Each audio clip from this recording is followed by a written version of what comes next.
A villager in Kampong Cham saw a luxury retreat advertising a Pan-Asian herbal bath and whispered, "That is our sacred bath, seen with our names removed." Her voice faltered. Then she said quietly, "They call it relaxation. We call it our prayer."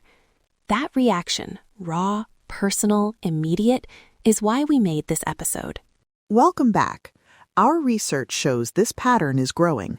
Tourism operators package living Khmer healing practices as anonymous, marketable commodities. Today, we walk through 3 anonymized cases, explain what evidence we collected, and give safe, practical steps communities can use to push back. I'm Norn, Cambodia news commentator. The facts are clear. When a sacred practice is turned into a checklist for guests, we lose more than a name. We lose livelihoods, cultural authority, and the chance for communities to benefit. We confront this with facts, not anger. I'm Nisa, social media monitoring specialist. In this episode, we follow a strict redaction-first rule: no recipes, no ritual stats, and no naming of vulnerable individuals or small practitioners. We use public marketing pages, archived screenshots, and consented anonymized testimony. Why does this matter? Traditional healers are knowledge holders. Their practices are part of Khmer identity and local economies. When big operators strip Khmer naming, claim Pan-Asian origins, and sell access without credit or compensation, the harm is cultural and economic. The data reveals repeated patterns, similar marketing language, recycled stock images, and the same anonymizing phrases that erase origin. We documented anonymized booking pages and promotional copy that removed Khmer names and replaced them with vague terms like traditional Asian blend. The pattern is clear. Strategic anonymization makes appropriation easier to sell. Case A, a spa chain rebrand. We reconstructed this case from archived marketing pages, booking screenshots, and public imagery. The marketing called a sacred herbal bath a calming ancient soak and used neutral imagery instead of acknowledging the village custodians or the ritual name. Customers book a package. Local healers see none of the profits or credit. Here's what we captured without exposing people: the booking page headline, the promotional tagline, and the price tiers. We also archived the public press release where original Khmer names were replaced with generic terms. We did not collect or publicize any recipe, dosing, or ritual order. The screenshots don't lie. They show deliberate erasure of origin. When a global brand strips the Khmer name off a practice and packages it for profit, it does more than mislabel. It changes who claims authority. That affects how governments, tourists, and markets treat Khmer cultural heritage. Our heritage cannot be stolen quietly behind glossy marketing. Case B, a retreat ritual repackaged. We tracked a retreat program that presented a multi-step healing experience as a generic Southeast Asian ritual for guests. The retreat's public schedule simplified the ceremony into wellness bullet points and offered it as part of a premium retreat add-on.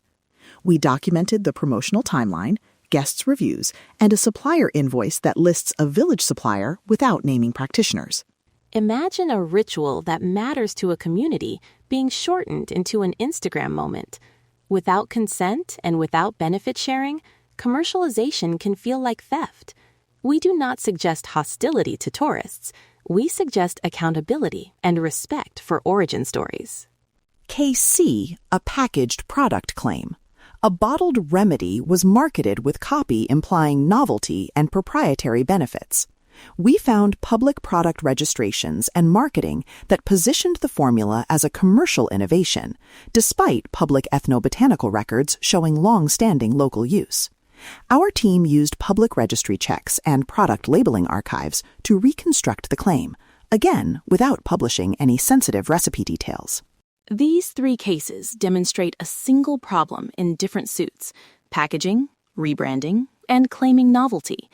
Together, they form an extractive circuit.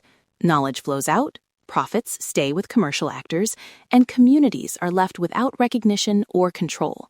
That is unacceptable. Now, an evidence primer: what you can safely capture and how. First, Archive public marketing pages with timestamps. Use web archive tools or screenshot with visible dates. Second, collect supplier invoices or booking receipts, redacted to remove personal data to show the chain of supply.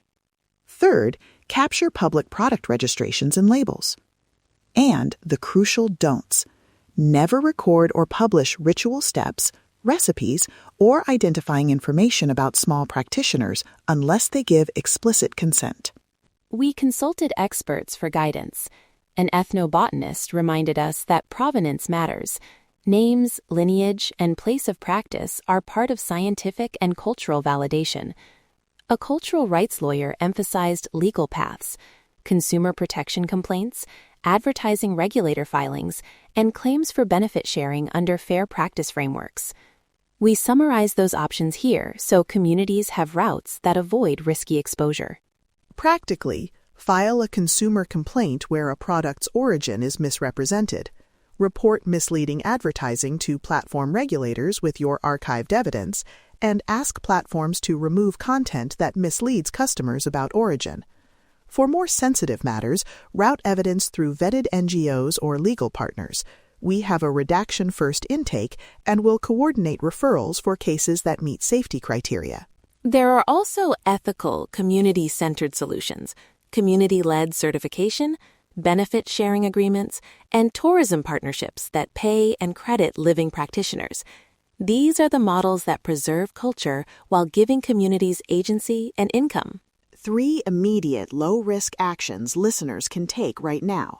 1. Archive and redact. Capture public pages and blur names or identifying details before sending them in. 2.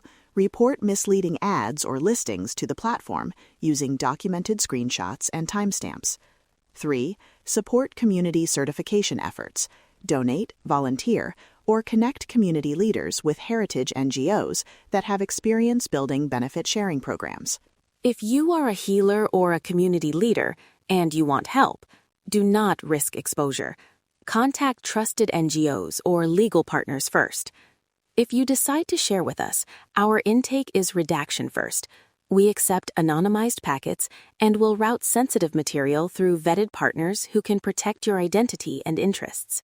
A final reminder about evidence. Metadata matters. Dates, public URLs, and archived captures strengthen a case. But never publish a ritual or medical detail. Even well-meaning sharing can enable misuse.